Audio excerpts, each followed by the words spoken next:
Skal vi se? Jeg skal gjøre det. Jeg følte meg skikkelig sånn der. Au! Hjelp! Er det datt, eller?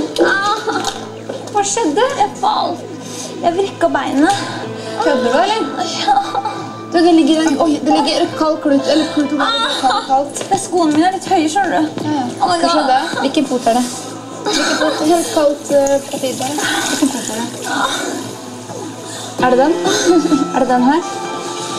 Er det den? Nei, det er ikke det. Hvor er den? Bare si hvor det er, for da får jeg kaldt på det. Er det den? Ta noe klut. Nei, det var her. Den her. Ja, der. Det gjør vondt. Oh my God, da får jeg skoene litt. Ja, men det er beina ned i bassenget, for det er kaldt. Kom her, da. Er det greit?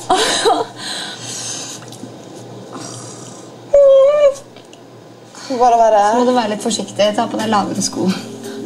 Jeg synes Negar virker kjempesøt.